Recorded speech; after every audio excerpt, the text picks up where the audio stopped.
Gandang buhay mga kabutingting, meron tayong gagawin dito na isang Realme C21Y. Ang problema nito ay basag yung kanyang LCD. Ayan o. Kita nyo? Basag siya rito. Wala na siyang makita. Ayan o. Ilaw na lang. Saka guhit-guhit na malabo. Ayan. Ngayon, ang gagawin natin, magre-replace tayo ng LCD.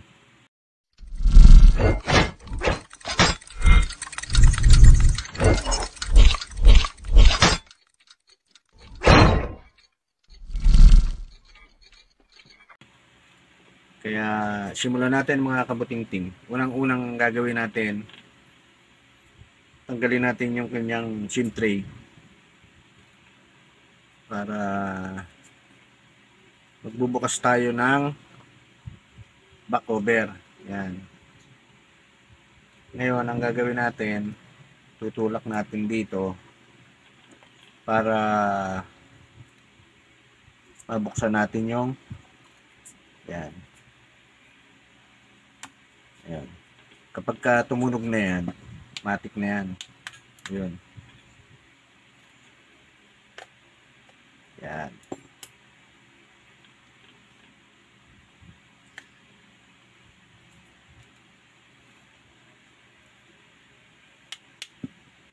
Yan. Pagka kaya nyong kukuhin nyo na. Mas madali.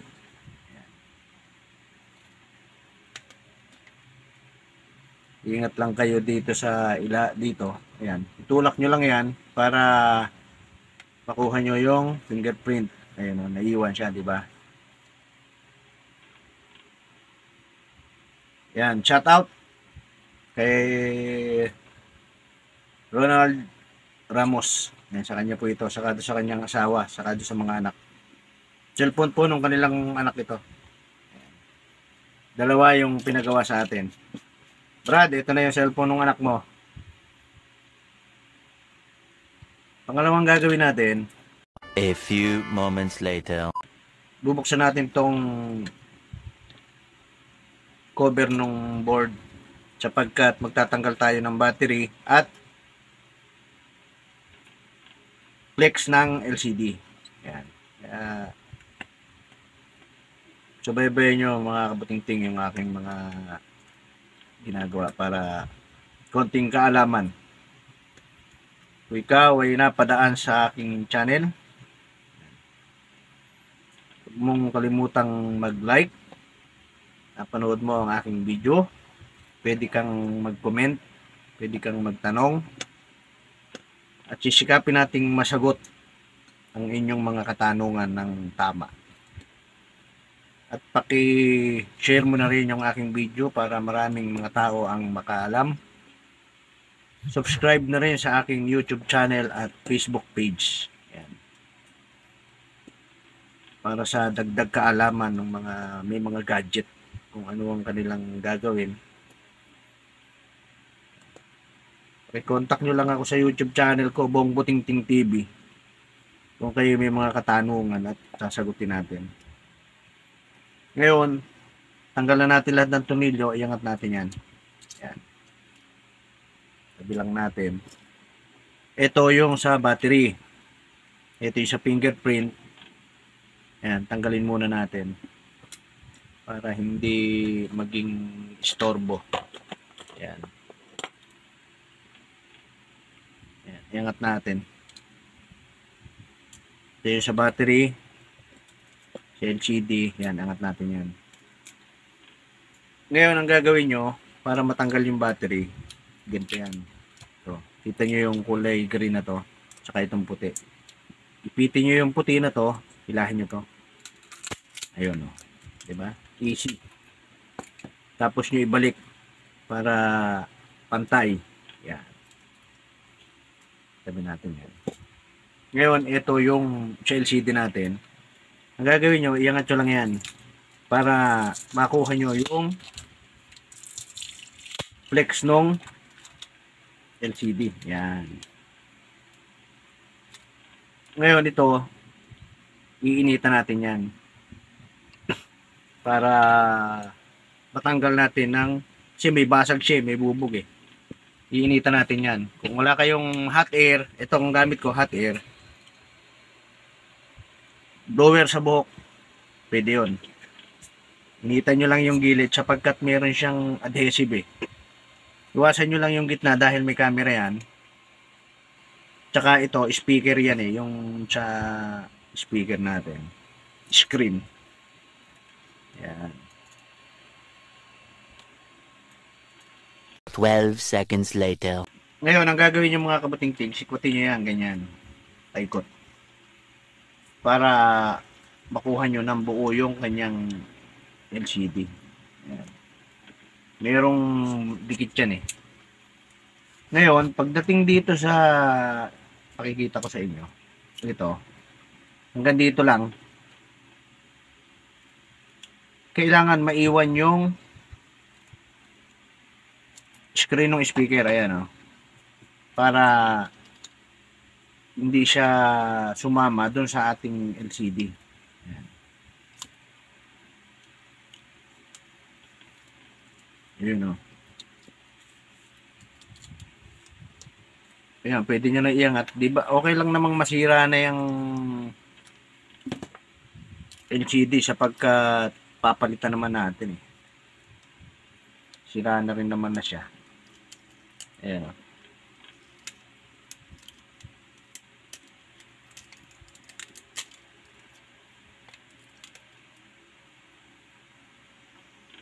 Parang napalitan na. Ayan mga kabuting-ting, tanggalin natin. Ayan Ito yung LCD. Na-repair na rin siya. Ngayon, lilinisin natin yan. Grabe yung gumawa dito Expert Imbis na sa gilid lang niya lagyan ng dikit. Hanggang dito malupit. Kaya linisin natin mga kabuting-ting. Kaya mga kabuting-ting, linisin natin. Para pagka dinikit natin yung ating bagong LCD mamaya, lapat na lapat.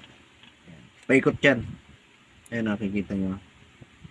Yan ang tatanggalin natin.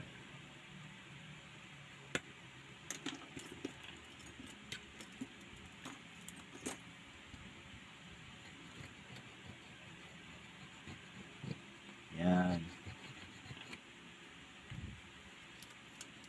Ngayon pagka naikutan na natin, ang gagawin natin, itatrial natin yung bagong LCD pero hindi pa natin siya ididikit. Titestingin lang natin kung good yung LCD natin. Ayan. Ito yung bago.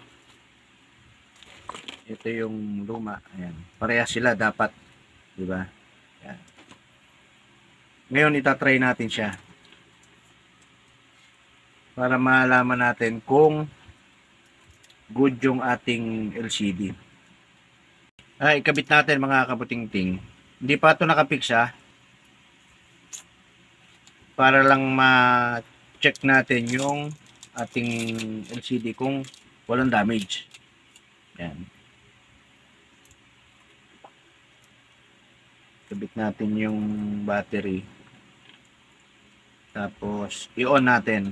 Yan.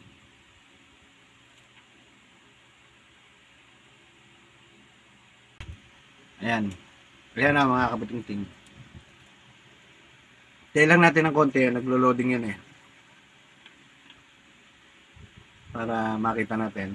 Pagka may password, binigay naman sa atin yung password para ma-check natin yung mga apps. Yan mga kabuting-ting Yan, may password binigay sa atin, buksan natin.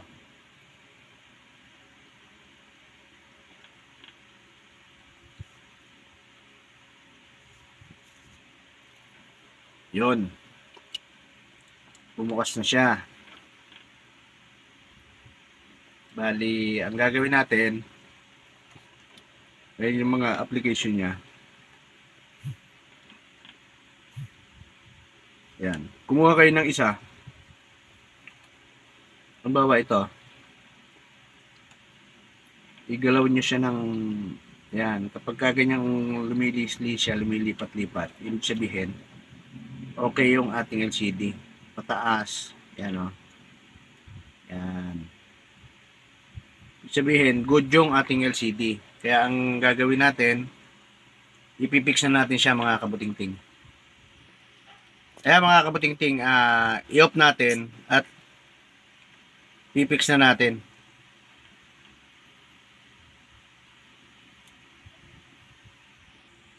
Kaya mga kabutingting, tanggalin natin yung battery tsaka yung LCD at ipipix na natin yung ating ginagawang cellphone. Yan. Okay na. Na-check na natin yung mga application. Kaya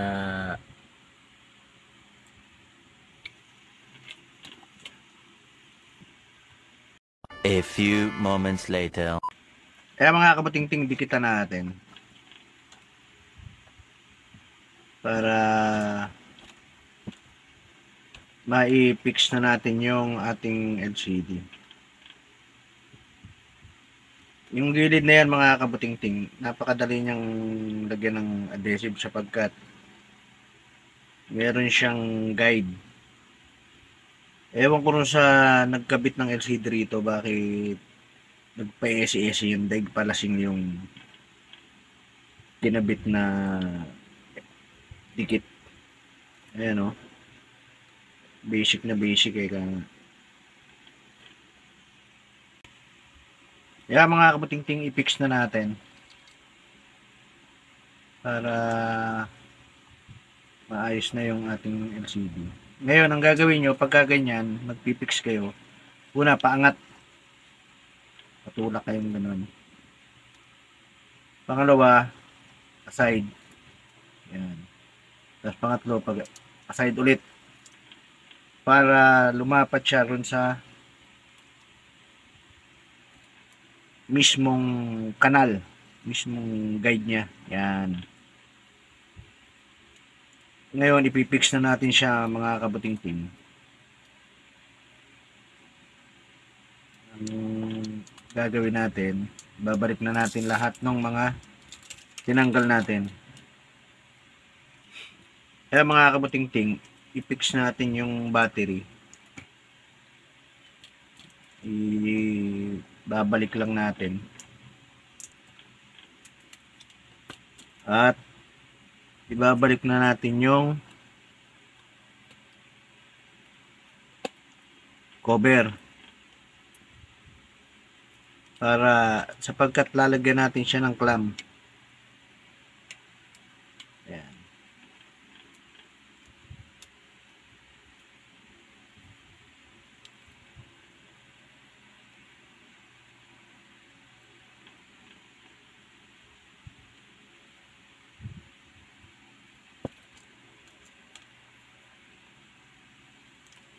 Ngayon, ikabit na natin 'to. Para mai-fix na natin tornilyo sapagkat maglalagay tayo ng clamp mga kabutingting. Check lang natin mabuti. Yan. Yun. Yun. Mga kabutingting, itornilyo na natin. Lalagyan natin siya ng clamp. Fix na natin lahat ng mga tornilyo para wala nang maging istorbo mamaya.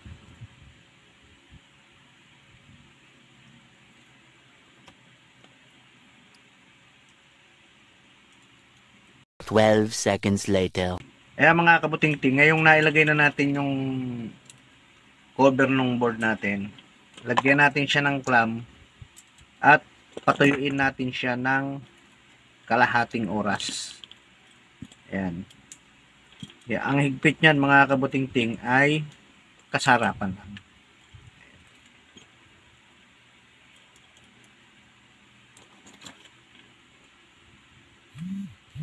Higpit natin. Kalahating oras mga kabutingting, magantay tayo. Kaya mga kabutingting, kalahating oras ang lumipas. Tanggalin natin. Ngayon, itong mga sobra dito sa gilid, ang gagawin nyo, ganito. Paglilinis dyan, ganyan lang. Yan. Para lang matanggal yung mga sobra.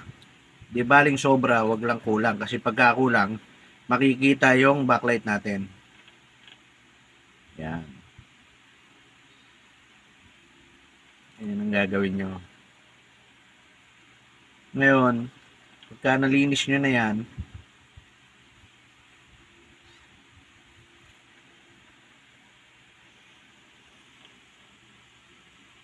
kaya mga kabutingting, nalinis na natin, isinti natin.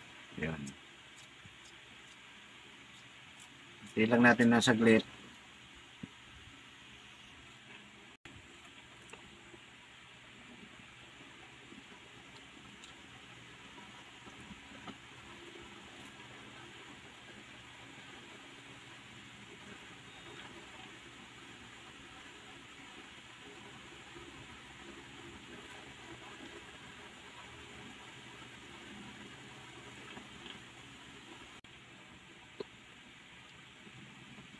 Kaya mga kabutingting, oh, okay na. Magagamit na nung may-ari.